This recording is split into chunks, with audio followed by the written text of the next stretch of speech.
बहुत सालों की बात है कि एक गांव में एक किसान रहता था। इसका नाम शहाबुद्दीन था, मगर गांव वाले इसे प्यार से शहाबू के नाम से पुकारते थे।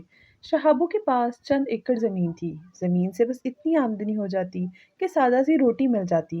वैसे भी इन दिनों जिसके घर जरूरत की गंदम होती, वो अपने आप को रोटी की फिक्र से आजाद महसूस करता था। एक साल शहाबू ने 2 एकड़ों में मकई का नया बीज बोया, जिससे तेल निकाला जा सकता था। सब लोग शहाबू की अकल का मजाक उड़ाने लगे कि वो खामखा मेहनत और पैसा जाया कर रहा है। शहाबू के जी में लालच था। इसका ख्याल था कि अगर मकई की फसल अच्छी हो गई तो इसके पास काफी पैसा आ जाएगा। इसका ख्याल दुरुस्त निकला और मकई की फसल बहुत अच्छी हुई। इसे बेचकर इसे इतने पैसे मिल गए कि शायद वो कई बरसों में भी ना कमा पाता। इसने हर साल मकई की काश्त जारी रखी और इससे बहुत सारी दौलत कमा ली। ये दौलत इसकी ज़रूरियात से कहीं ज़्यादा थी।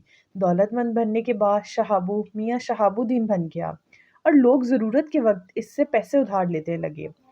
पूरे गांव में इसे मियाँ साहब के नाम से पुकारे जाने लगा। हर कोई इसे बड़ी इज्जत से देखता। ये सिलसिला 1-2 बरस चला। शहाबुद्दीन ने सोचना शुरू कर दिया कि लोग इससे जो रुपए उधार लेते हैं, इनको इस्तेमाल करके वो मुनाफा कमाते हैं या अपने रुके हुए काम सीधे करते हैं। हर सूरत में इन्हें फायदा होता है। अगर वो इन लोगों के कमाए हुए मुनाफे से कुछ हिस्सा ले ले तो इसमें बुरी बात तो नहीं। इन्हीं दिनों एक किसान इसके पास 2,000 रुपये उधार मांगने के लिए आया। इसने इन रुपए से अपने खेतों के लिए खाद और बीज खरीदना था। शहाबुद्दीन ने इससे कहा, ठीक है, मैं तुम्हें 2,000 रुपये दे देता हूँ। तुम इन रुपए की मदद से 2,000 से ज्यादा कमाओगे। ये जायद आमदनी तुम्हें इन 2,000 रुपये की वजह से ही मिलेगी। अगर तुम इस आमदनी से मुझे भी हिस्सा दो तो मैं तुम्हें 2,000 रुपये देने के लिए तैयार हूँ। किसान मजबूर था, सो इसने मुनाफे में से हिस्सा देने की हामी भर ली। इसने मगर नहायत खामोशी से शहाबुद्दीन के इस मुतालबे के बारे में गांव के तमाम लोगों को बता दिया। किसी ने इस मामले को शहाबुद्दीन के रूबरू तो ना उठाया, अलबत्ता लोगों के दिलों में इसके लिए इज्जत बिल्कुल खत्म हो गई। लोगों ने इससे पैसे उधार लेना तर्क कर दिए। शहाबुद्दीन को लोगों के खामोश एहतजाज का अंदाजा चंद माह में ही हो गया।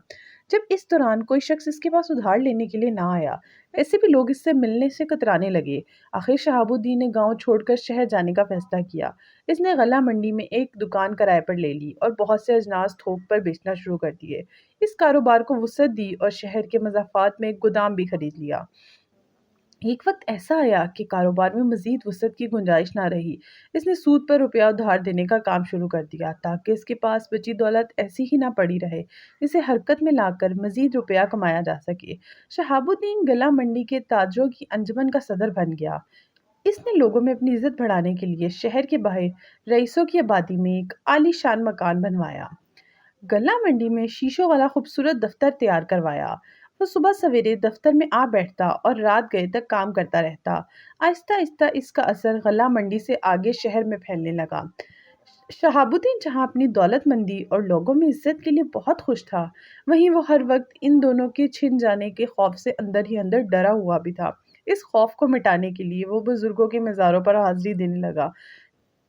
मज़ारों पर खूबसूरत दरवाजे तमीर करवाने लगा। कई पुराने मज़ारों को नए सिरे से तमीर करवा दिया और इन्हें खूबसूरत बनाने के लिए लाखों रुपए खर्च कर दिए। हर महीने इसके घर दीनी मदरसों के तालिब इल्म जमा होते और बरकत के लिए कलाम पढ़ते।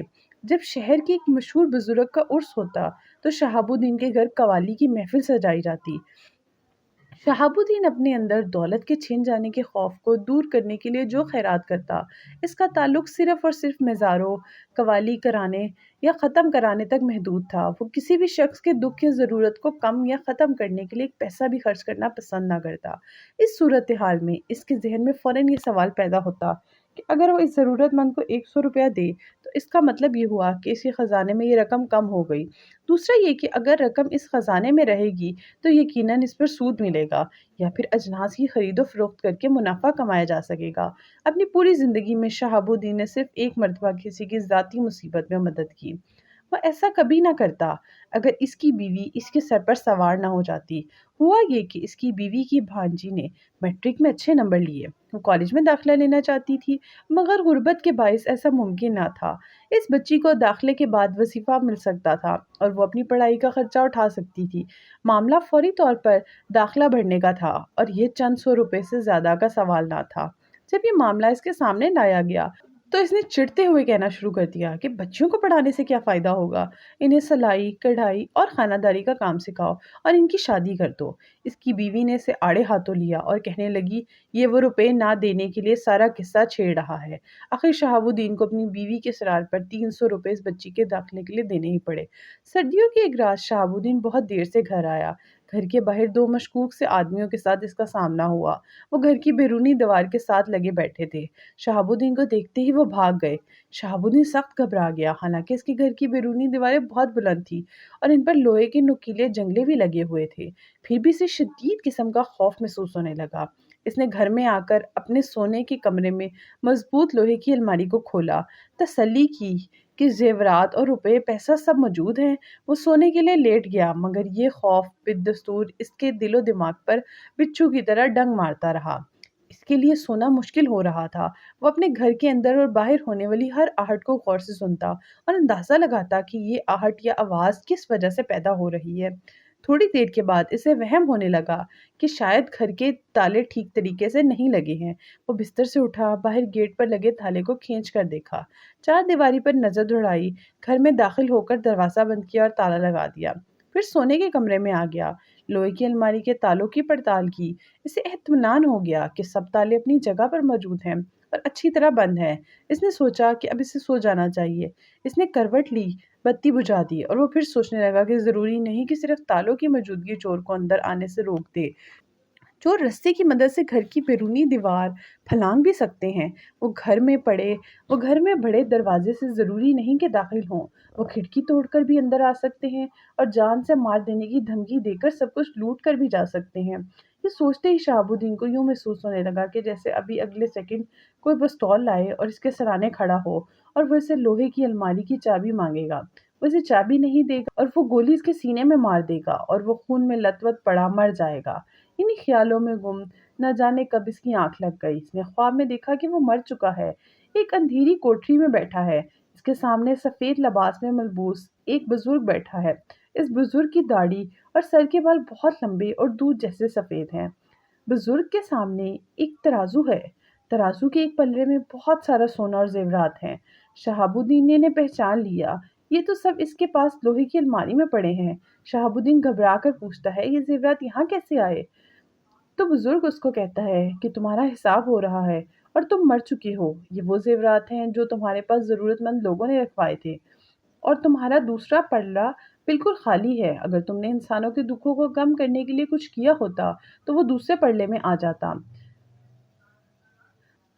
शहाबुद्दीन अब सख्त घबराहट महसूस कर रहा था। इसकी सांसें तेज हो रही थी। इसे लगा कि अब तो वो जहन्नुम की आग का लुकमा बनकर ही रहेगा। वो साथ ही साथ अपनी नेकियों के बारे में भी सोच रहा था। इसे कुछ याद आया और वो फिर कहने लगा, मुझे याद आया मैंने एक मस्जिद में नमाजियों के लिए वजू के लिए पानी का इंतजाम किया था। तो बुजुर्ग ने कहा, ठीक है, इसे पल्ले में डालकर देखते हैं। बुजुर्ग ने ऊपर की तरफ उठे पल्ले में इसको डाल दिया। डालने के बाद पल्ला बिदस्तूर अपनी जगह पर ठहरा रहा। घबराओ नहीं, तुम भी याद करो, मैं भी तुम्हारे सारे हिसाब किताब पर निगाह डालता हूँ, बुजुर्ग ने कहा। दोनों कुछ देर खामोश रहे। आखिर बुजुर्ग कहने लगा, तुमने एक बच्ची को पढ़ने के लिए 300 रुपए दिए थे, चलो इसको भी पल्ले में डालकर देखते हैं। बुजुर्ग ने इन रुपए को पल्ले में डाला। पल्ला एकदम झुका और दोनों पल्ले एक दूसरे के ऐन मतवाजी हो गए, जैसे दोनों में वजन एक जैसा हो गया हो। शहाबुद्दीन को अपनी आंखों पर यकीन नहीं आ रहा था। बुजुर्ग ने इससे कहा, तुमने जिंदगी में जो कुछ कमाया, इससे जाहिर होता है कि तुम अभी जन्नत और जहन्नुम में से किसी भी के हकदार नहीं। वापस दुनिया में जाओ और ऐसे काम करो जिनसे इंसानों के दुख खत्म हो या कम से कम इनके कम होने की गुंजाइश तो पैदा हो। शहाबुद्दीन नींद से बेदार हुआ। उसे लगा उसे फिर से नई जिंदगी मिली है। उसकी नज़र लोहे की अलमारी पर गई। इसके दिल में इसमें पड़े जेवरात के चोरी हो जाने का अंदेशा ना उभरा। इसका दिल बिल्कुल पुरसकून था। उसने अपने दिल में तय किया कि वो आइंदा किसी की मुसीबत पर रुपया नहीं कमाएगा और जो रुपया इसके पास है इससे ऐसा काम करेगा जिससे लोगों की मुसीबतें कम हों।